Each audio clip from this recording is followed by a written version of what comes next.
Thank you.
Baba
कुळी कन्या पुत्र होती जय सात्विक तयाचा हरिक वाठे देवा। ओम नमो ज्ञानेश्वरा करुणा करा दयाळा तुमचा अनुग्रह लागलो पावन झालो चराचरी। ओम नमो जी अध्याय वेद प्रतिपाद्याय जय जय स्वसंवेद्या आत्मरूपा देवा तुची गणेशू सकलार्थ मती प्रकाशू मने निवृत्ती दासू अवधारी जय जी वक्रतुंड महाकाय सूर्यकोटी समप्रभ निर्विघ्नं कुरु मे देव सर्वकार्येषु सर्वदा। गुरुर्ब्रह्मा गुरुर्विष्णु गुरुर्देवो महेश्वरा गुरु साक्षात् परब्रह्म तस्मै श्री गुरवे नमः। गुरवे नमः। पांडुरंगा करू प्रथम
सच्चिदानंद रूपा।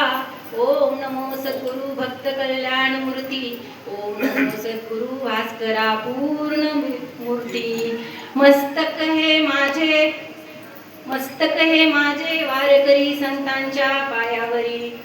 मस्तक हे माझे वारकरी संतांच्या पायावरी। मस्तक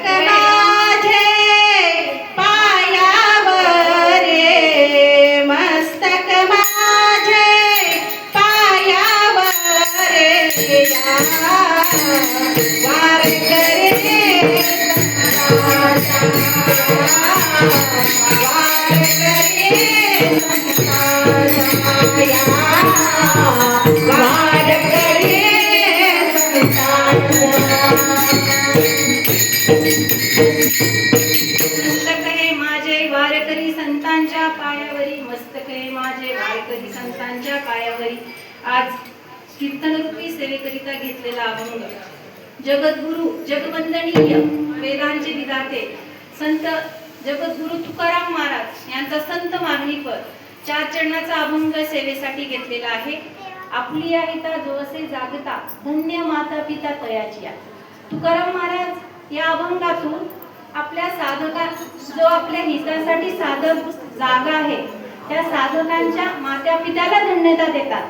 जो साधक जागा आहे त्याच्या माता पित्याला धन्यता देतात आणि त्या माता पित्याचं कौतुक करून जे साधक आपल्या हितासाठी जागे राहून संत चरणापर्यंत पोहोचतात त्यांचा अभिप्राय त्यांनी या अभंगातून सांगितलेला आहे। देहूचे जगद्गुरु जगत संत तुकाराम महाराज यांचा म्हणजे यांची सत्ता आणि यांचा अधिकार सांगायचं म्हणजे ते ज्यांनी आपल्या देहाचा देऊ केला, तुमच्या माझ्या जड जीवाच्या उद्धारासाठी त्यांनी आपला पूर्ण जीवन पणाला लावलं आणि ते त्यांच्यामुळे आज आपण इथं बसलेले आहोत. त्यांचा अधिकार इतका आहे की त्यांना काळ घाबरत होता. तुकाराम महाराजांना आपण काळाला घाबरतो का? आपण घाबरतो का? नाम घेता कापे तुकाराम तुकाराम नाम घेता कापे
इतका अधिकार तुकाराम महाराजांचा होता की त्यांना बघितल्यानंतर यम सुद्धा कापायचा, काळ सुद्धा घाबरायचा. धन्य तुकोबा समर्थ, त्याने केला हा पुरुषार्थ.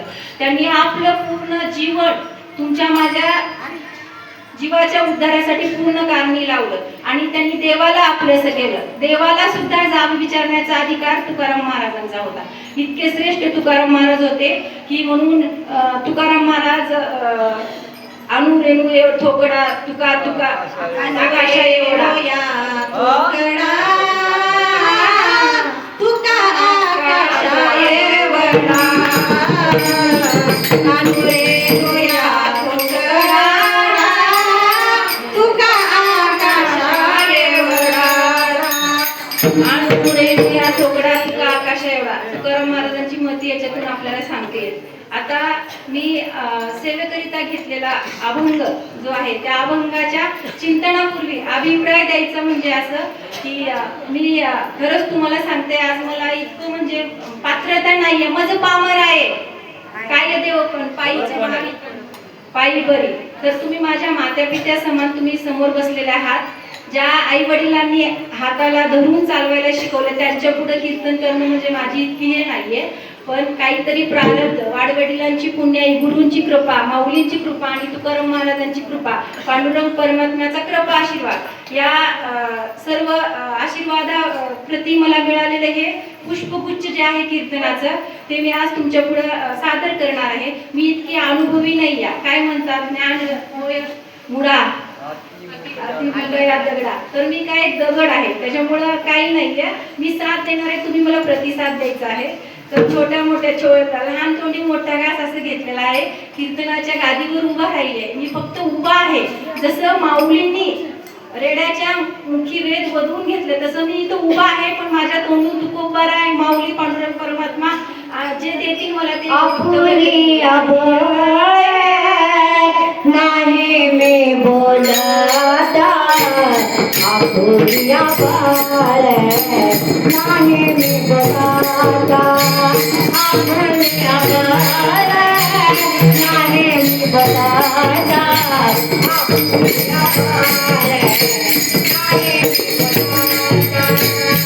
आपुलिया बाळ नाही आपुलिया बाळ नाही मी बोलता आपुलिया बाळ नाही मी बोलता आपुलिया बाळ नाही मी बोलता आपुलिया बाळ नाही मी बोलता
आज मला सेवेसाठी मिळालेले पुष्पगुच्छ म्हणजे मला त्यांचे खरंच आभार मानावे असे वाटते. इथले जे मंदिराचे ट्रस्टी असतील, मला काही नाव वगैरे काहीच माहिती नाही, मी सगळ्यांचेच आभार मानते. आणि दत्ताभाऊ चिंचवडे यांच्या प्रेरणेने मला ही मिळालेली सेवा, आणि चौधरी मावशी आणि माझी सखी मैत्रीण हरिभक्तपरायण सविताताई यांच्यामुळे आम्ही दोघी एकाच. आता आमचं वय नाही आहे शिकायचं, तुम्हाला खरं सांगायचं म्हणजे माऊलींच्या कृपेने मिळालेली ही सेवा आहे. काहीतरी पूर्वजन्मीचं प्रारब्ध आपल्या मुखी राम नाम यायला अनंत जन्मीचं पुण्य लागतं. असं म्हणतात की पिढ्यानपिढ्या कीर्तनकार असेल तरच कीर्तनकार घडतो. पण आमचं एक असं आगळं वेगळं व्यक्तिमत्व आहे की आता आम्ही 40 गाठत आलो आहोत, पण 5 वर्षाच्या मुलाच्या सोबत बसून आम्ही कीर्तन प्रवचन शिकत आहोत. दोघी पण आम्ही 3ऱ्या वर्षाला आहोत आता. आपल्या चिखली येथे विद्यापीठ आहे, मुक्त विद्यापीठ. तुम्ही पण कुणाला इच्छा असेल तर आपल्याला काय आंतरराष्ट्रीय कीर्तनकार किंवा पुढे कीर्तन करून खूप नाव कमवायचं नाही. या आपल्या स्वतःच्या आनंदासाठी भगवंताची सेवा आणि आपल्या कुळाचा उद्धार करण्यासाठी म्हणजे कीर्तन सेवा आहे. कीर्तन भजन मी सांगू का तुम्हाला, भगवंताच्या दरबारामध्ये कीर्तन सेवा ही श्रेष्ठ नसते. जे शेवटी कीर्तन झाल्यानंतर सतरंजी उचलतात ना, त्यांची सेवा सगळ्यात श्रेष्ठ असते मला सांगायचं म्हणजे. पण माणसाला इतका अभिमान गर्व अहंकार कशाचाही माहीत नाहीये. ज्या भगवंतानी 3.5 फुटाचा देह आपल्याला दिलेला आहे, तो कसा कारणी लावायचा आणि कसं जगायचं हे आपल्याला कळण्यासाठी कीर्तन प्रवचन भजन आहे. यातून संतांनी काय केलं, संत हे स्वतः जगले, अनुभवले, प्रचिती घेतली, मग त्यांनी आपल्याला सांगितलं. पण आता काय चालू आहे, घरात कधी पूजा नसती, आई वडील वृद्धाश्रमात असतात आणि हा कीर्तनाला जातो कीर्तनकार, आंतरराष्ट्रीय कीर्तनकार. नंतर थोड्या दिवसांनी कुठून तरी काहीतरी कळायला येतच. पण आपल्याला प्रपंच चालवण्यासाठी किंवा घर करण्यासाठी भरपूर ऑप्शन आहेत. कीर्तन प्रवचन करून आपली रोजीरोटी कमवणे हा आपला धंदा नाहीये. कित्येक जन्मातून आपल्याला मानवी देह मिळालेला आहे, त्यासाठी आपल्याला जगण्याचे एक साधन म्हणून आपण भगवंताची पूजा केली पाहिजे. तुम्हाला सांगू का, एकदा मुखामध्ये रामनाम यायला अनंत कोटीचं पुण्य लागतं, अनंत कोटीचं.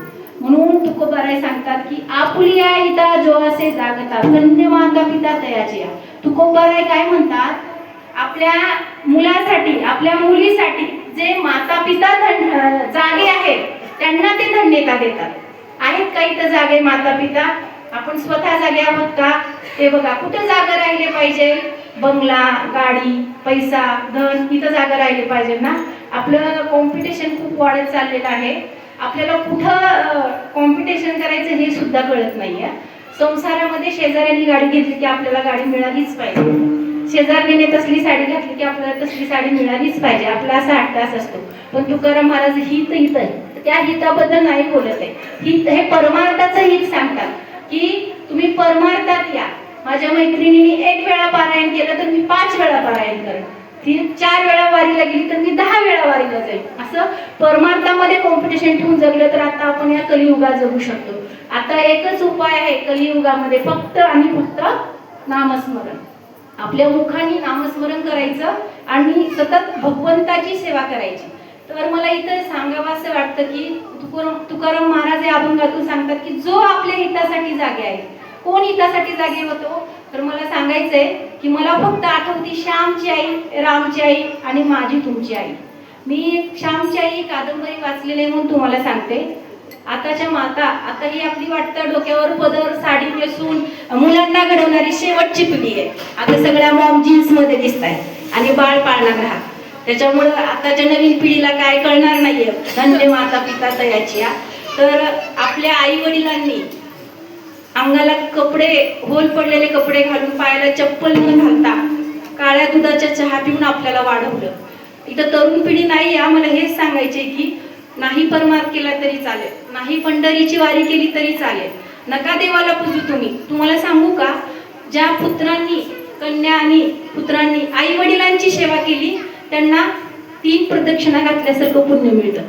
3 प्रदक्षिणा. तुम्हाला माहिती आहे का, सर्व देवांची सभा भरलेली होती आणि सगळ्या देवामध्ये स्पर्धा लागल्या की प्रदक्षिणा कोण पूर्ण करणार. मला गणेश समोर दिसले म्हणून मला ही कथा आठवली. तर सर्वजण आपापले वाहन घेऊन प्रदक्षिणा घालण्यासाठी गेले. प्रथम प्रदक्षिणा 3 प्रदक्षिणा घालायला सांगितले ब्रह्मांड नायकांनी. तेव्हा सर्व देवाधिक प्रदक्षिणा घालण्यासाठी गेले. तर गणेश हा बुद्धीचा देवता होता, कारण आपण सर्व कार्यासिद्धी गणेशाचं स्मरण करतो. त्यांनी बुद्धी लढवली. सर्वजण आपापले वाहन घेऊन 3 प्रदक्षिणा घालायला गेले. तर गणेश हा आपल्या मातापित्यांच्या दर्शनाला गेला. तर त्याचा पहिला नंबर आला. म्हणून सगळे देवाधिक प्रदक्षिणा घालत बसले आणि पळत आले आपापले वाहन घेऊन. आमची झाली, माझी झाली, तुमची झाली. पण ब्रह्मांड नायकांनी सांगितलं की गणेश पहिला आलेला आहे. ब्रह्मांड प्रथमी प्रदक्षिणा म्हणजेच ही आई वडिलांची सेवा म्हणजेच प्रथमी प्रदक्षिणा आहे. तर मला सांगायचं की श्यामची आई अगोदर आपण आता बघतो खेड्यागावामध्ये बाथरूम आंघोळीचं बाहेर असतं. जेव्हा श्यामची आई श्यामला आंघोळ घातली आणि आंघोळ गेल्यानंतर श्याम घरात यायचा. आई ग इकडे ये म्हणला. काय बाळा, तर माझ्या पायाला चिखल लागल, तू पदर आतर खाली किंवा तुझं तळ हात धर, मला पाय तुझ्या हातात ठेवायचंय, माझ्या पायाला घाण लागल. तेव्हा श्यामच्या आईनं सांगितलं की बाळा, जसे तू आता माझ्या पायाला घाण लागू नये म्हणून विचार करतो, तसं आयुष्यामध्ये चारित्र्याला घाण लागू नये म्हणून तुझं म्हणजे तुझ्या जन्माचं सार्थक होईल. ही आपली माथा तेव्हाची. आणि रामप्रभू जेव्हा 9 वर्षाचे होते तेव्हा सांगितलं की मातेने की बाबा रामा इकडे बाळा. काय आई राम म्हणले, आई तुझं माझ्यावर प्रेम नाहीये, तुझं तर ते भरत शत्रुघ्न यांच्यावरती प्रेम आहे, मला कशाला बोलवते. तर तेव्हा कौशल्य मातेने सांगितली बाळा कसं असतं, आता मी तुझ्या पूर्ण राज्याची राणी होणार आहे ना मी, मग तुझ्या आपल्या ब्रह्मांडाचा नायक आहे, त्याची माता कशी असली पाहिजे. मी चुकीचं वागले तर समाज माझ्याकडे चुकीच्या दृष्टीनं बघेल. बाळा तुला एकच सांगते, सावत्र सख्खा चुलत हा दुजाभाव नको करू. आयुष्यात तुला कमी पडलं तरी चालेल, पण सावत्र आणि चुलत भावाला तू अंतर देऊ नको, तरच तुझ्या जन्माला अर्थ आहे. वयाच्या 8व्या-9व्या वर्षी आईने दिलेला तो सल्ला प्रभू रामचंद्रांनी वनवासाला जाईपर्यंत ते वाक्य लक्षात ठेवलं आणि त्यांनी कधीच भावाला अंत दिलं नाही. हे आपले माता पिता होते. म्हणून आपल्या हिता जो असे जागता धन्य माता पिता तयाची. तुकाराम महाराजांना अशा माता पित्याला धन्यता द्यावं आणि त्यांचं कौतुक करावं असं वाटतं. ज्ञानेश्वर माऊलींनी मदारसा या एकाच मातेचं कौतुक केलं. ती पाण्याची दोरी जेव्हा ओढत होती तेव्हा त्या पुत्राला शिकवत होती की तुला पुढं काय करायचंय, कसं जगलं पाहिजे. आता आपल्या मम्मा सांगतात मोबाईल देऊ का, काय ते सैराट मधलं गाणं, घास खात नाही मुलगा द्या हातात मोबाईल, काय झालं द्या हातात मोबाईल. म्हणून आपण कुठं कमी पडतो. मला इतकंच सांगायची, प्रत्येक माता पित्यानं आपल्या पुत्राच्या याच्यासाठी सतर्क राहिले पाहिजे. मला तुम्हाला सांगायचं म्हणजे मी अशी कुळी कन्यापुत्र होती म्हणजे आपली आईता जो असे जागता जे असं म्हणतात ना, आपले आई वडील जर जागे असले तर नक्कीच आपल्या कुळाचा उद्धार होतो. म्हणून तुकाराम महाराज सांगतात की तू आपल्या हितासाठी जे जागे आहे मला त्या माता पित्यांना धन्यता द्यायचं आहे. तुम्हाला सांगायचं म्हणजे उस्मानाबाद जिल्हा उस्मानाबाद 400-450 किलोमीटरवरून माझे वडील माझं कीर्तन आहे म्हणल्यावर इथं उपलब्ध झालेले. म्हणजे मी अशी जगातली पहिली कन्या असं की माझ्या पित्याच्या पुढे मी कीर्तन करते. जेव्हा आई वडिलांनी माझ्या वडिलांनी काही नाही कमवलं, पण आई वडिलांनी फक्त संस्कार दिले. आमच्या म्हणजे माझ्या सासरी आणि माहेरी दोन्हीही कीर्तनकार नाही आहेत किंवा कुणी भगवंतांना पंढरपूर सुद्धा माहीत नव्हतं, म्हणजे सासरी तरी. आणि माहेरी आई आणि वडिलांचं वारकरी संप्रदाय असल्यामुळं असंच दारामध्ये भगवंताचं मंदिर, हनुमंतरायाचा सप्ताह. आम्ही फक्त नाश्ता खायला मिळतो आणि ड्रेस नवीन मिळतात म्हणून ज्ञानेश्वरी पारायण करायचं. त्या पारायणाची मला आता म्हणजे फायदा झाला की आता त्याचं खरंच भगवंताने आपलंच केलं. खोटं नाही सांगत तुम्हाला, कोणी गेलेत नाही गेलेत मला माहित नाही, प्रपंच करा तुम्ही. सर्व संतांनी प्रपंच केलं. एकनाथ महाराजांनी पण उत्कृष्ट परमार्थ केला आणि उत्कृष्ट प्रपंच केला. तुकाराम महाराजांनी पण प्रपंच करून परमार्थ केला. प्रपंच सोडून परमार्थ करणे हे आपलं योग्य नाही. आपल्याला भगवंतानी आपण त्या लायक आहोत म्हणून आपल्याला जन्माला घातलेला आहे आणि त्या कुळाचा उद्धार करण्यासाठी आपल्याला दोन्हीची गरज आहे. पण इतकंच की आपण काय करतो, परमार्थ हा आवडीनं करतो आणि प्रपंच हा आवडीनं करतो. त्याच्या उलट करायचं आहे आपल्याला. परमार्थ हा आवडीनं करायचा आहे आणि प्रपंच हा सवडीनं करायचा आहे.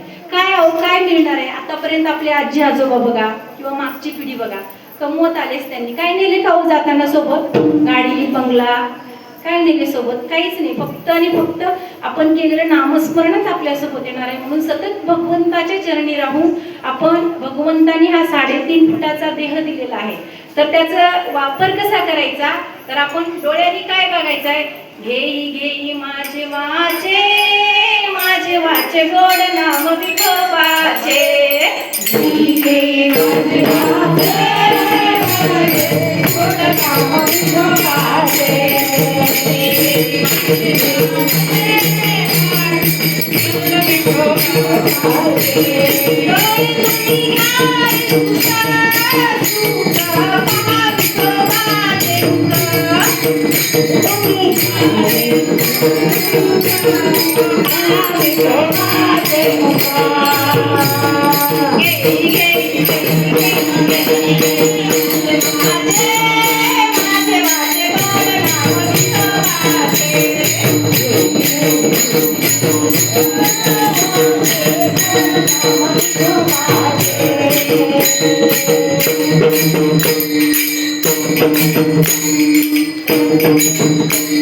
आपल्याला हा नरदेव मिळालेला आहे, त्यासाठी आपण काय करायचं आहे? सतत जागं राहिलं पाहिजे. तर काय होतं, झोपण्यासाठी भरपूर ऑप्शन आहे. गोधडी घेतली की शांत झोप लागते, AC लावली की झोप येते, कीर्तनात झोप येते ना आपल्याला कीर्तनात झोप. पण जागं होण्यासाठी असा एकच पर्याय आहे, ते म्हणजे संत. संत हे आपल्याला जागे करतात. तर कसे जागे करतात? उठा जागे वारे आता,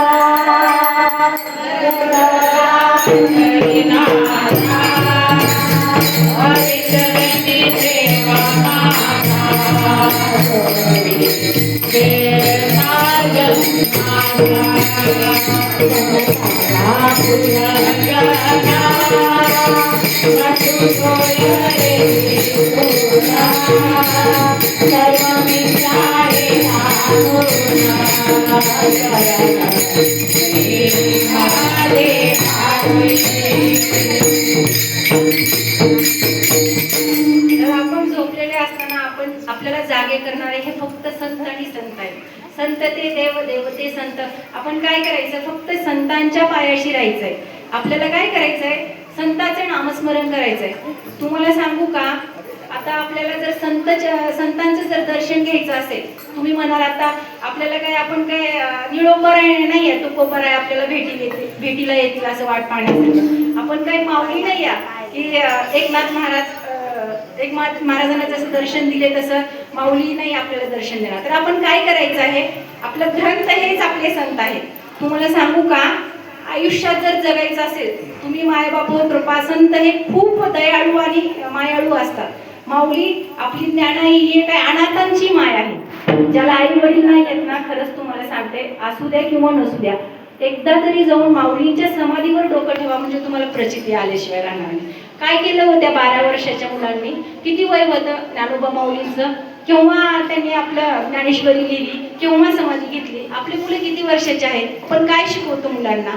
काय गरज होती का तुकोबारायांना आणि माऊलींना जन्माला येण्यासाठी?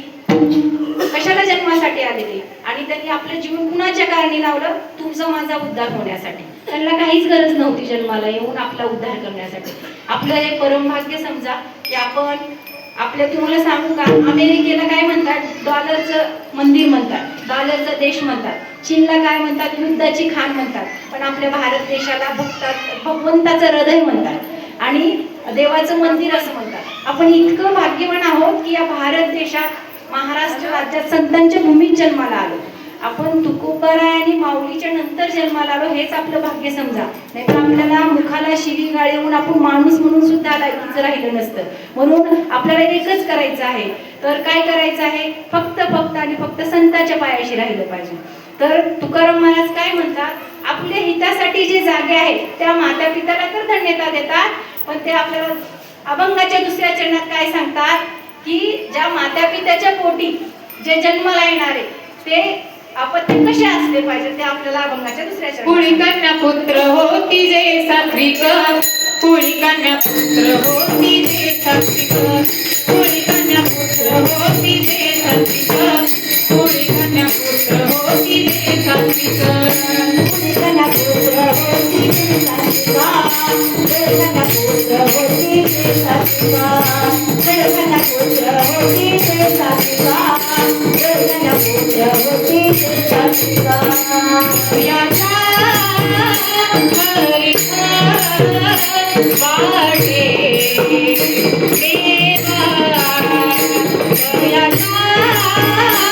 हरी वाटे देवा, याचा हरी वाटे देवा, कन्या पुत्र होती रे सात्विक, कन्या पुत्र होती रे सात्विक, कन्या पुत्र होती रे सात्विक, कन्या पुत्र होती रे सात्विक, हरी वाटे देवा, वाटे देवा, हरी वाटे देवा,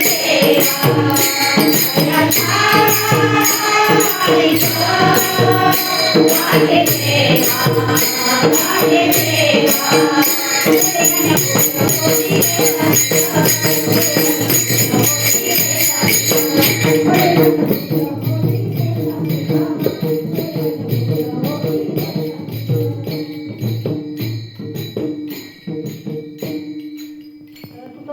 काय सांगतात, कुळी कन्या पुत्र होती जे सात्विक तयाचा हरिक वाटे देवा. तर त्यांनी आधी कन्येला म्हणजे मातेला प्राधान्यता दिलेली आहे. आपली मातृसत्ता पद्धती आहे का, पण जिथं जिथं जावं तुम्ही देवतापासून ते पूर्ण ग्रंथापर्यंत माता ह्या खूप श्रेष्ठ आहेत. आपल्या संस्कृतीमध्ये मातेला खूप प्राधान्य दिलेलं आहे. मी तुम्हाला सांगू का, माता जिजाऊ ह्या आपल्या गर्भात असताना आपल्या शिवांना संस्कार देत होत्या. त्या मातेने घडवलं. तर पुत्र किंवा कन्या कशी घडवायची ही आपल्या मातेजवळ असते. आपले पहिले गुरु कोण आहेत, आपली माता. आपली माता आपल्याला बोलायला शिकवते. 9 महिने आपल्याला 9 महिने आपल्या पोटामध्ये आपल्याला सांभाळते, जन्म देते. आणि पहिली गुरु आपली आई आहे. ती चालायला शिकवते, बोलायला शिकवते, शाळेत पाठवते. त्याच्यामुळे आपण प्रणाम कुणाला केला पाहिजे, आपल्या मातेला.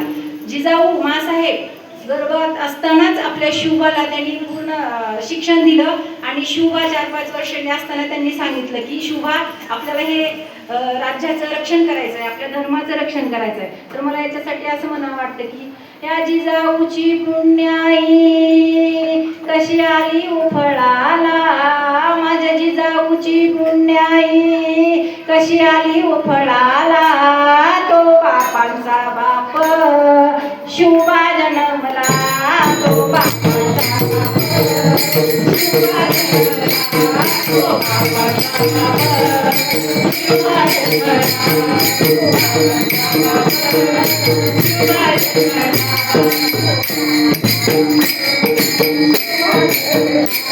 माझ्या जिजाऊची पुण्याई कशी आली उफळाला, माझ्या जिजाऊची पुण्याई कशी आली उफळाला, तो बापांचा बाप शिवबा जन्मला, तो बापांचा बाप शिवबा जन्मला, तो बापांचा बाप शिवबा जन्मला.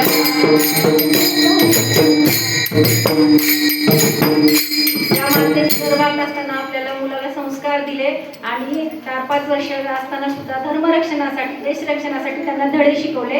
आज आपला महाराष्ट्र तुकोबाराय, जगद्गुरु तुकोबाराय, ज्ञानेश्वर माऊली आणि शिवछत्रपती शिवाजी महाराज यांच्यामुळेच आज आपण इथं बसलेले आहोत.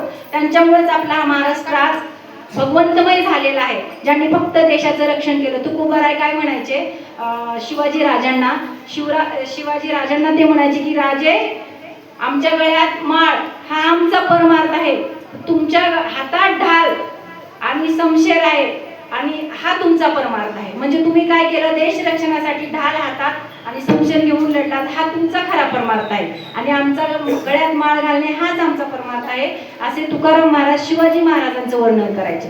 तर काय झालं, शिवाजी महाराज लहान असताना माता सतर्क राहत होती. आपण काय करतो तुम्हाला माहिती आहे, त्या माता बाहेर गेल्यानंतर बाळाला दूध पाजलं होतं, त्यांनी ते पूर्ण अन्न सुद्धा कुणाचं सेवन करावं हे आपल्याला कधी समजतं की आचरणाने समजतं. अन्नामध्ये खूप म्हणजे हे असतं, समोरच्या व्यक्तीची आपल्याला भावना माहीत नाहीये.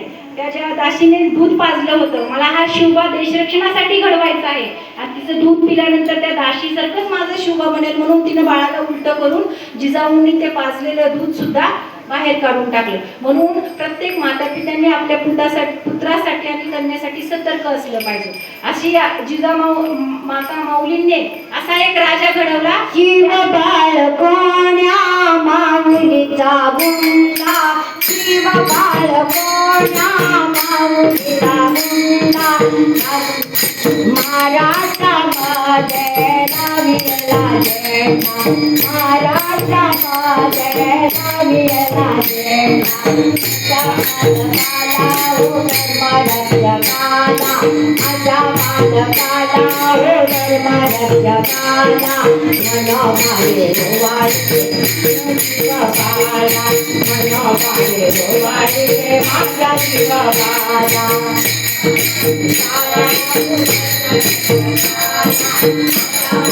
काला हो धर्माच्या काला, मनोभावे रोवाडे माझा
महासाहेब जिजाऊंनी असा आदर्श ठेवला की त्यांनी असा पुत्र आपल्याला महाराष्ट्रालाच नव्हे देशाला नव्हे तर आपल्या शिवाजी राजांचे पुतळे आपल्या देशाच्या बाहेर जगामध्ये सुद्धा आहेत. असा राजा आपल्याला पराक्रमी राजा मिळाला फक्त आणि फक्त त्या मातेमुळे. तर त्या मातेची कुश पवित्र असली पाहिजे. ज्ञानोबारायांची माता, ज्ञानोबारायाला आपल्याला ज्ञानोबाराय मिळाले त्या माता माऊलीमुळे, त्यांची कुश पवित्र होती. म्हणून काय गरज होती व आई वडिलांना त्यांना प्रायश्चित भोगण्याची. त्यांनी फक्त आणि फक्त आपल्या जड जीवाच्या उद्धारासाठी, तुमचं माझं कल्याण व्हावं, आपण माणूस म्हणून जगावं म्हणून त्या माता पित्यांनी प्रायश्चित भोगलं. आणि आज माऊलीने आपल्यासाठी देह ठेवला. आपण कसं जगलं पाहिजे तुम्हाला सांगू का? पुण्या ज्योतिषाला हात नका दाखवू, कुणाकडे भविष्य बघायला नका जाऊ, कुठल्याच देवाची पूजा नका करू. पण जोपर्यंत आपल्या श्वासात श्वास आहे आणि सूर्यचंद्र आहे तोपर्यंत फक्त गाथा आणि ज्ञानेश्वरी याचं फक्त तुम्हाला नाही वाचता आलं तरी चालेल. हातात घ्या, सकाळ संध्याकाळ स्मरण करा, त्याचं दर्शन घ्या आणि परत ठेवा. त्याची आल्यानंतर प्रचिती सांगा. पुस्तक कोण फिरवा तुम्ही. इतकी ताकद माऊलींच्या ज्ञानेश्वरीमध्ये आणि तुकोबारायांच्या गाथेत आहे. आपल्याला जीवन मरणातून मुक्त होता येईल आणि आपल्या जीवनाचा कुळाचा उद्धार होऊन जाईल. मी सांगू का तुम्हाला, नामच घेता हो कोटी कुळाचा उद्धार. नामच घेता कोटी कुळाचा उद्धार. पंढरी नामाचा बाजार, पंढरी नामाचा बाजार.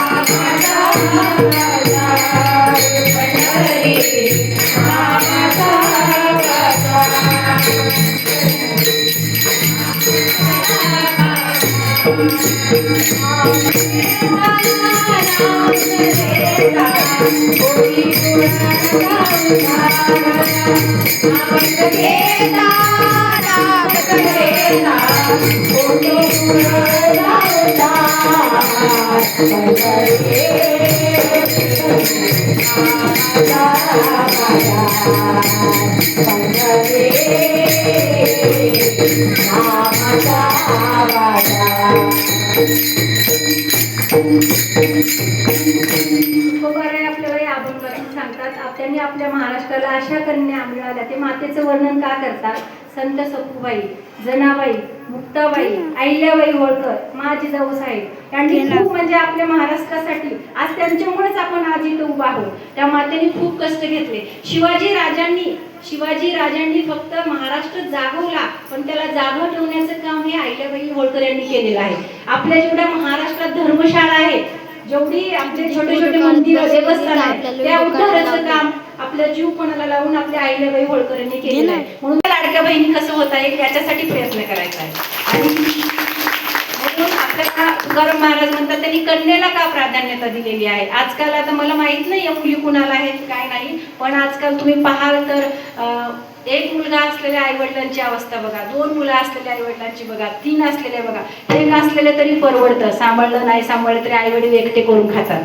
पण ज्यांचे 3-4 मुलं असणाऱ्यांचे इतके हाल आहेत ना, तुम्हाला अक्षरशः हे आपण परिवर्तन केलं पाहिजे. आपण संतांच्या भूमीत महाराष्ट्रात राहतो, तर आज आपल्या राज्यामध्ये देशामध्ये किती वृद्धाश्रम आहेत. तुम्हाला मला हेच सांगायचंय की आपल्याला मुलाला घडवायला आपण कमी पडतो. आपण धर्माला दोष देतो, देशाला दोष देतो, समाजाला दोष देतो. तर आपण स्वतः सुधारायचं आहे. आज मुस्लिम बांधव बघा, 5 वर्षाचं मूल जेव्हा झालं ना, 5 वर्षानंतर त्याला मंदिरात नेऊन नमाज पडायला शिकवतात दर शुक्रवारी. आपले मुलं 30 वर्षाची झाली, त्यांना अजून आपलं कुलदैवत माहीत नाही. गळ्यामध्ये हार घातली, डोळं बांधलं की आपण कुलदैवत दाखवायला नेतो. कुठं कमी पडतोय आपण.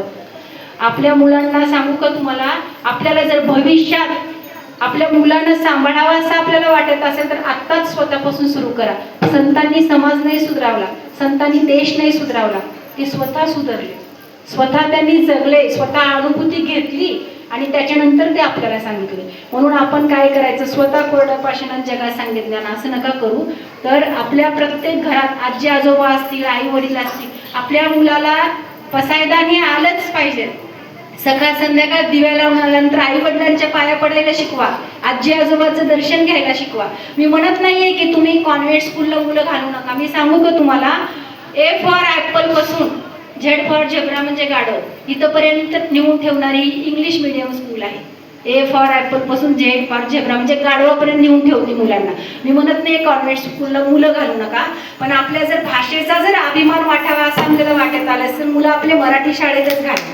कारण ना A फॉर ॲपल पासून गाढवापर्यंत टेकवणाऱ्या मुलापेक्षा आपल्याला अननस आईपासून न ज्ञानेश्वर माऊलीपर्यंत पोहोचणारी आपली मराठी भाषा आहे. म्हणून आत्ताच जागे व्हा. आधी काय होत नव्हते का? ठीक आहे, आपली मुलं खूप मोठे व्हावे, अमेरिकेत जावे, याच्यात जावे, इंग्लिश गरजेची आहे मी नाही म्हणत नाही, पण ख्रिश्चनांचे स्कूल आहेत, मुस्लिमांचे स्कूल आहेत, आपले प्रत्येक धर्माचे स्कूल आहेत. पण त्यांच्या स्कूलमध्ये जाऊन जरा तुम्ही ऑब्झर्वेशन करा, तुमच्या लक्षात येईल. प्रत्येक स्कूल आपल्या धर्माची प्रार्थना शिकवते, मगच स्कूल चालू करते. आपण सर्व वारकरी संप्रदायाने किंवा आपण भगवंताचे जे आहेत लाडके त्यांनी आपण मोदींना पत्र लिहूया की कंपल्सरी मराठी शाळेमध्ये आपल्या धर्माविषयी हा सब्जेक्ट एक असलाच पाहिजे. रोज पसायदान, रोज आपली ज्ञानेश्वरीची एक ओवी, तुकाराम महाराजांची गाथा हे आम्हाला मुलाला आमच्या शिकवलंच पाहिजे. तरच आम्ही मराठी शाळेत टाकलं. हे आपण स्वतःहून आंदोलन केलं पाहिजे, तरच आपलं महाराष्ट्र सुधारणार आहे. मग आपल्याला भविष्य काळात वृद्धाश्रमात राहण्याची गरज पडणार नाही. का तर आपण चुकतोय, आपल्याला स्वतःलाच पसायदान येते, मुलांना काय शिकवणार आहे. किती मातांना पसायदान येतं सांगा मला, हरिपाठ पसायदान. आजपासूनच काहीच घेऊन जाऊ नका कीर्तनातनं. मी तुमची एक लहान बहीण, लहान कन्या म्हणून तुम्हाला मी सांगते. एकेकांच्या पिढ्या जातात. आता वारकरी शिक्षण संस्थांमध्ये मुलं 5-5 वर्ष अभ्यास करतात. आम्ही घर संसार सांभाळून माऊलींची कृपा, पूर्वजन्माची पुण्य म्हणून फक्त आम्ही विद्यापीठात जाऊन 1 तास शिक्षण घेतलेले विद्यार्थी आहोत. पण काय माहीत नाहीये माझं पामर आहे काय थोरपण, पायीच वाहन पायी उडी. माऊलींनी ज्या रेड्याच्या मुखातून वेद बोलवलं ना, त्या रेड्यावरची सुद्धा आमची अवस्था आहे. आम्हाला दुसरा रेडा म्हणला तरी चालेल, पण माऊलींनी त्यांच्या कृपा आशीर्वादाने आणि पूर्वजन्माच्या पुण्याईने, वाडवडिलांच्या पुण्याईने ही जागा मिळालेली आहे. म्हणून भगवंताविषयी मी बोलण्याचा प्रयत्न करते. इतकी ज्ञानी अनुभवी काहीच नाही आहे. आज काल अभ्यास केला आणि आज इथं बोलते असं आहे. तर तेवढंच सांगायचे की आपला धर्म जागायचा असला, आपलं महाराष्ट्र सुधारायचं असला, कुटुंब सुधारायचं असलं तर एकच करा, आपल्या मुलांना जपा. ज्या आईला कपडे कसे घालावे समजत नाही ती आई मुलींना काय शिकवणार आहे? सासवांना, सासू जीन्स घालते, सुनेने काय घालायचं सांगा मला?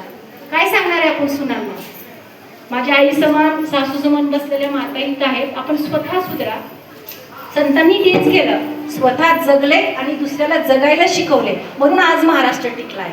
तर एकच करा, फक्त रोज ज्ञानेश्वरीची एक ओवी, एक तरी ओवी अनुभवावी.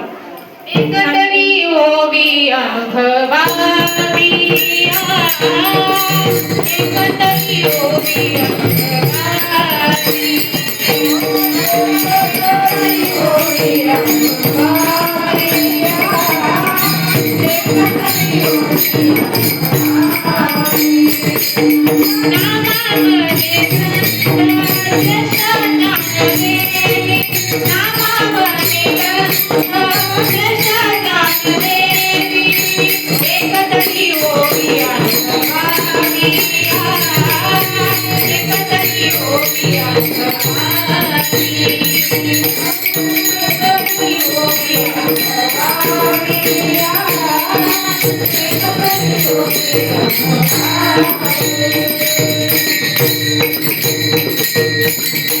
तुकाराम महाराज आपल्याला या अभंगातून सांगतात की कुळी कन्या पुत्र होती जे सात्विक, तर याचा हरिक वाटे देवा.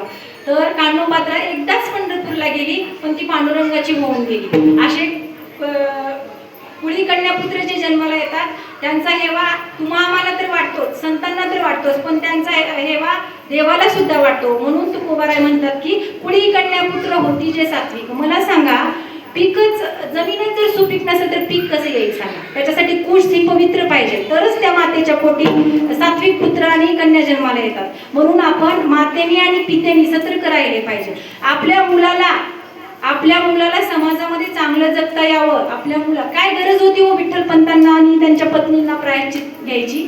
मुलासाठी त्यांनी आपलं प्रायश्चित भोगलं. आता इथं बसलेल्या ठिकाणी किती माता पिता आपल्या मुलासाठी सतर्क आहेत. बाहेर देशामध्ये बघा तुम्ही, 10-15 वर्षाचं मूल झालं जिम्मेदारी टाकतात. आपला 30 वर्षाचा गाढव झाला तरी त्याला 4 मुलं झालं तरी माझं बाळ्या, बाळ्यावर जिम्मेदारी टाका. बाळ्या तुम्हाला सांभाळतोय का बघा पुढं. काही कमवून नका ठेवू मुलांसाठी घर, गाडी, बंगला, पैसा. फक्त आणि फक्त संस्काराची शिदोरी आणि भगवंताचं नामस्मरण एवढं देऊन तुम्ही जा. तुम्ही गेल्यानंतर 7 पिढ्या तो माणूस म्हणून जगेल. ज्या आई वडिलांनी बिना दुधाचा काळा चहा पिला ते आज दारूमध्ये पाणी पिऊन जगतायत आणि जगवतायत. व्यसनापासून दूर राहायला सांगा. तरुण पिढी तर नाही, मला इतकंच सांगायचंय की जगाचं अनुकरण करण्यापेक्षा, जग सुधारण्यापेक्षा, समाज सुधारण्यापेक्षा आपल्या घरात सुधारणा करा.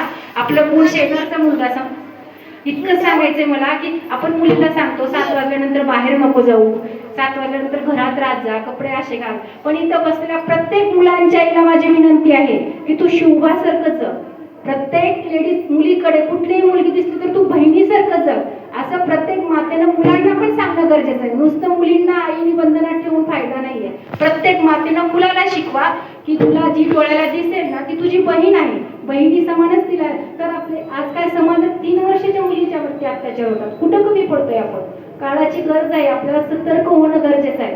म्हणून आपल्या मुलांना संस्कार द्या. तुम्हाला जर संस्काराच्या बाबतीत तुम्हाला सांगायचं म्हणजे एडिसन माहिती आहे का तुम्हाला? बल्बचा शोध लावला एडिसनची आई. तुम्हाला जाता जाता आठवलं म्हणून एक सांगते. एडिसन जेव्हा 7-8 वर्षाचा स्कूलमध्ये शाळेत जात होता तेव्हा एडिसन शाळेत गेला आणि त्याच्या आईला पत्र आलं की तुम्ही स्कूलमध्ये या. त्याची आई गेली स्कूलमध्ये. त्या पत्रात लिहिलेलं होतं की तुमचा असा मतिमंद मुलगा, ज्याला शिकता येत नाही, तो पुढे शिकेल का नाही माहीत नाही आम्हाला, आणि तो थोडासा बुद्धीने जड आहे. तुमच्या मुलाला शिकवण्यासाठी आमची स्कूल शिकू शकणार नाही आणि आमच्या शाळेमध्ये तुमच्या मुलाला शिकवण्यासाठी शिक्षक पण नाही आहेत. तर तुम्ही तुमच्या मुलाला आजच स्कूलमधून आम्ही काढून टाकत आहोत, तर तुम्ही तुमच्या मुलाला घरी घेऊन जावा. त्या मातेनं मुलाला घेऊन घरी आलं, ते पत्र वाचलं आणि ते पत्र वाचल्यानंतर मातेच्या डोळ्यात अश्रू यायला लागले. त्यांनी मुलाला काय सांगितलं? तो विचारला, आई काय सांगितलं गुरुजींनी? तर त्यांनी सांगितलं तुमचा मुलगा इतका हुशार आहे, त्या मातेनं मुलाला दिलेलं उत्तर आहे, इतका हुशार आहे की एवढे हुशार शिक्षक आमच्या शाळेत नाहीयेत आणि तुमचा मुलगा इतका पुढे जाऊन मोठा बनणार आहे की ते तुमच्या मुलाला बनवण्यासाठी आमचे शिक्षक पण त्या लेवलचे नाही आहेत. तर तुम्ही काय करा, मुलाला कुठल्या तरी मोठ्या शाळेत टाका. हे आईच्या मनाचा मोठेपणा आहे, ती फक्त आई आणि आईच करू शकते. तर तिनं ते मुलाला उलट सांगितलं, मुलगा खचून जाईल, मुलगा इथंच अर्धवट राहील. म्हणून त्यांनी तसं वाचल्यानंतर त्यांनी मुलांना सांगितलं नाही. तो मुलगा शिकून शास्त्रज्ञ झाला मोठा आणि त्याची आई गेल्यानंतर त्याला घरामध्ये काहीतरी करत असतानाची ती चिठ्ठी सापडली. तेव्हा त्यांची आई ह्यात नव्हती. तेव्हा एडिसन इतकं रडू लागले की त्यांच्या अश्रूला थांबवता आलं नाही. हे आहे मातेची कृतत्व. म्हणून तुकाराम महाराजांनी कुळी कन्या पुत्र मातेला प्राधान्य दिलेलं आहे. फक्त माताच करू शकते, पुरुष काय नाही करू शकत. करून आणून घरी देऊ शकतो. 24 तासापैकी 12 तासाच्या हातामध्ये 12 तास मातेच्या हातामध्ये ते बाळ असतं. कसं घडवायचं हे मातेच्या हातात असतं.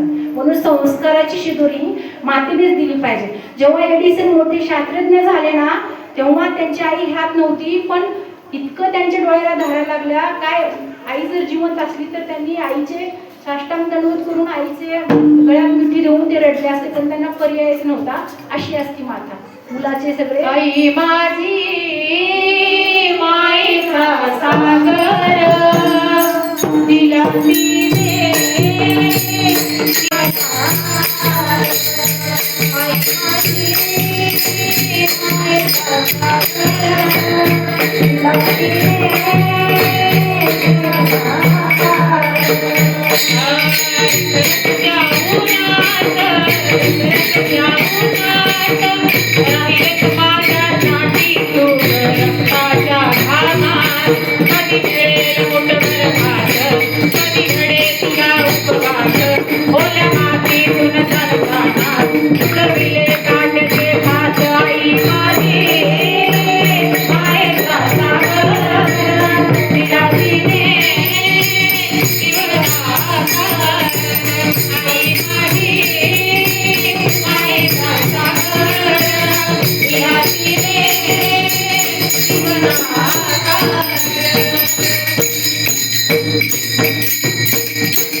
मातेला धन्यता दिलेला आहे. सर्वात श्रेष्ठ माता असती. देवापेक्षाही संतापेक्षाही श्रेष्ठ आपले माता पिता असतात. जसं एखाद्या रोग्याची पाठीचा कणा मोडल्यानंतर तो रोगी स्वस्थ बसू शकत नाहीये, तसं आई वडील नसल्यानंतर जगणं म्हणजे काय, ज्याला आई वडील नाहीयेत त्यांना विचारा म्हणजे समजेल. म्हणून सतत माता पित्याच्या चरणी नतमस्तक होऊन त्यांच्या सेवेप्रती आपण सतर्क राहिले पाहिजे, इतकं तुकाराम महाराज सांगतात. आणि ते पुढे सांगतात की कुळी कन्या पुत्र होती जे सात्विक दयाचा हरिक देवाला वाटतो, पण ज्या पुत्रांनी आणि कन्येनी सात्विक माता पित्याच्या पोटी जन्माला आले त्या कन्या आणि पुत्रांनी पुढे जाऊन काय केलं पाहिजे हे आपल्याला अभंगाच्या 3ऱ्या चरणामध्ये सांगतात.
दास पंढरी रायाचे.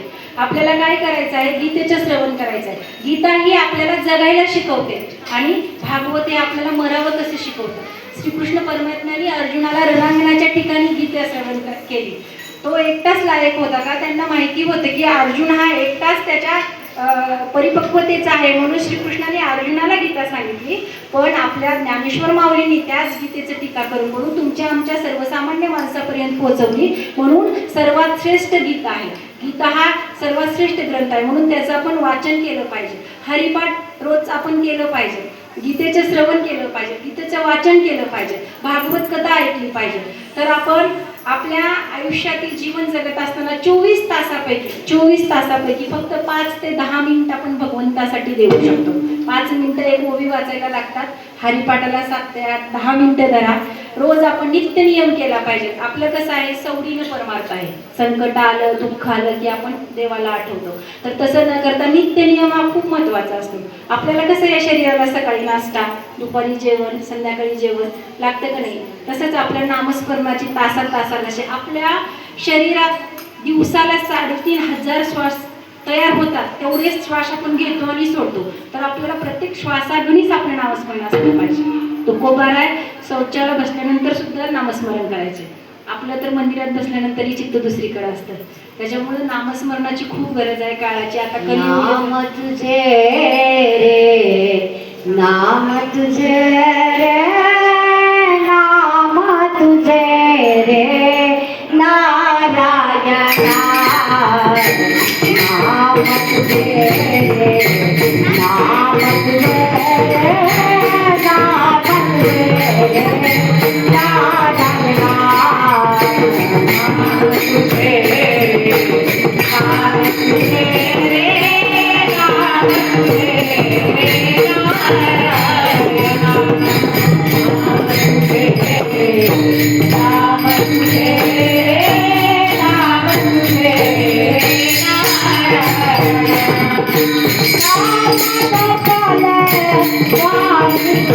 नारायणा, नाम जपले वाहिकाने, नाम जपले वाहिकाने,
मला आज हा घातलेला हार, झालेली पुष्पवृष्टी म्हणजे भोलेनाथांचं, भैरवेश्वरांचा आशीर्वाद, त्यांचं दर्शन मला झालं आणि त्यांच्या आशीर्वाद रूपी हार माझ्या गळ्यात आला. हेच माझं परमभाग्य समजते. कारण आपण इतक्या पात्रतेचे नाही आहे. आपण फक्त एक पायिक आहोत. मी इतकंच भगवंताला मागेन की इथं बसलेल्या माझ्या मातापित्यांनी माझं श्रवण केलं, त्यांना असेच संत संगती घडो आणि आम्हाला अशीच सेवा करण्याची हे मिळावं, माझं परमभाग्य समजते. तुम्ही तर मला हा पुष्पवर्षावरून हार घातला, पण मी अशी पहिली कन्या आहे की जिथं माझ्या पित्यांनी मला आत्ता हार घालून माझा सत्कार केला. मी जेव्हा कीर्तन शिकायला सुरुवात केली केलं तेव्हा मी असं केलं की जगावर बोलण्यापेक्षा दुसरा कुठला अभंग घेण्यापेक्षा ज्याला तुकाराम महाराजाचं कौतुक वाटतं, मी ज्या मातापित्याच्या पोटी जन्माला आले त्याच्यासाठी मी हा अभंग घेतलेला होता. खूप आनंद उपकार की मी त्या मातापित्याच्या पोटी जन्माला आले आणि अशा आईवडील सगळ्यांना मिळून भगवंताची मी प्रार्थना करते. आणि शेवटच्या तिसऱ्या चरणात तुकाराम महाराज सांगतात की तुका म्हणे माझं घडू त्यांची सेवा तरी माझ्या दैवा पावणार. तुका म्हणे माझं घडू त्यांची सेवा तरी. तुकाराम महाराज आपल्याला या अभंगातून सांगतात. अभंगाचं शेवटचं चरण.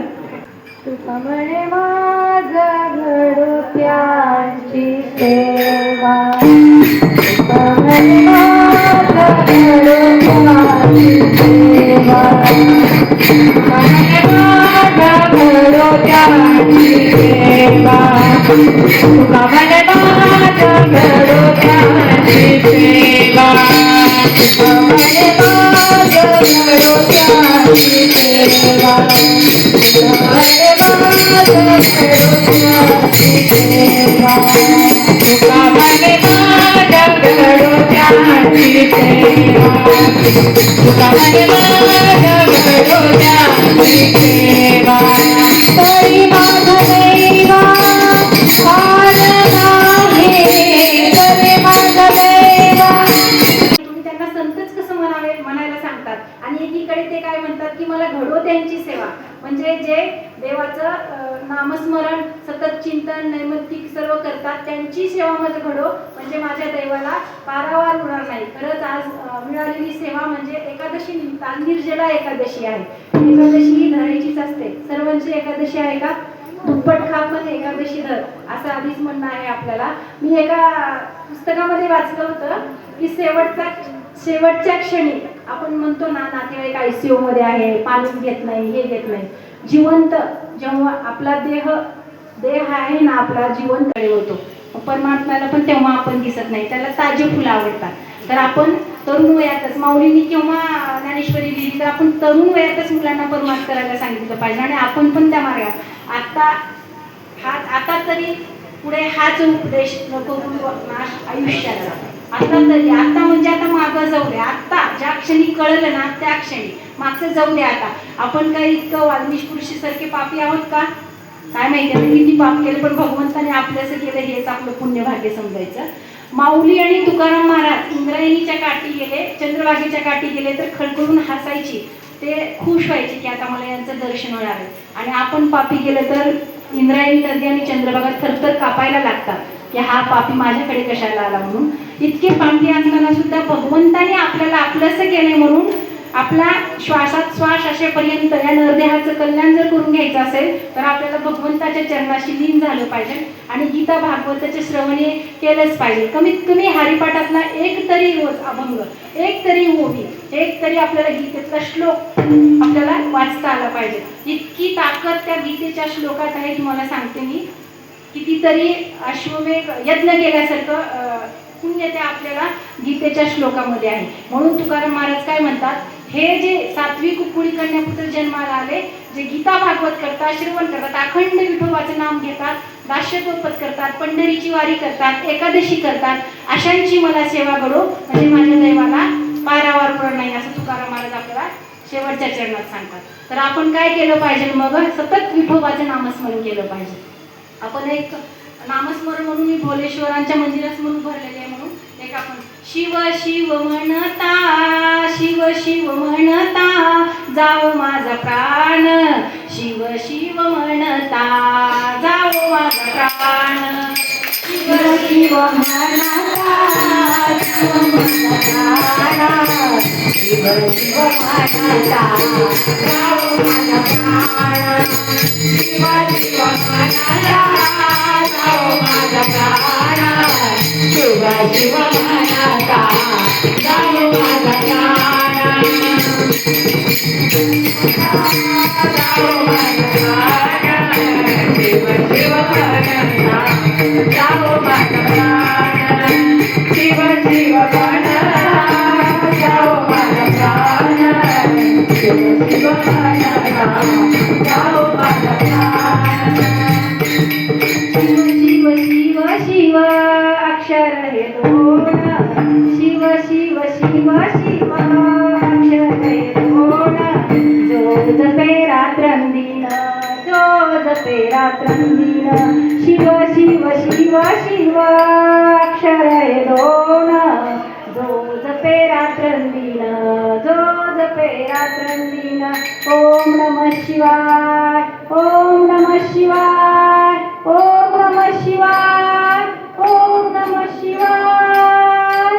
श्री भोलेनाथांच्या चरणी झालेली सेवा मी समर्पित करते आणि तुमचं लेकरू म्हणून काय चुकलेली असेल ते माझं मला मदत करा आणि जे मी माझ्या मुखातून बोललेलं आहे ते महाराजांचं समजून तुम्ही घरी घेऊन जा. इतकंच सांगेन मी फक्त आणि फक्त आपण सतत भगवंताच्या चरणी लीन झालं पाहिजे. त्याचे आनंद उपकार आहेत आपल्याला.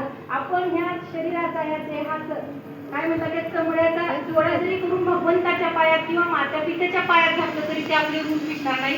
म्हणून सतत आपण त्यांचे ऋणी राहिलं पाहिजे आणि भगवंत चरणी मी इतकंच समर्पित करते की झालेली सेवा माझ्या एकटीची नसून कसं असतं वक्ता कितीही श्रेष्ठ असला तरी श्रोत्यांची आवश्यकता लागते.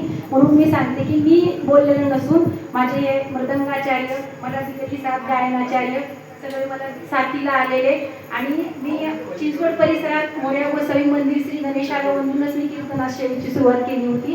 गणेशाचरणी झालेली सेवा आपण करते. आणि जशी गोकुळातून श्रीकृष्ण जात असताना गोपिकांनी त्यांच्या पायाची धूळ चरणाला जशी श्रीकृष्णाने लावली तशी माझे कीर्तन श्रवण केलेल्या सर्व श्रोत्यांची किंवा माता पित्यांच्या पायाची धूळ माझ्या चरणाला लावते आणि मग माझ्या सेवेला पूर्ण विराम देते. ज्ञानेश्वर माऊली महाराज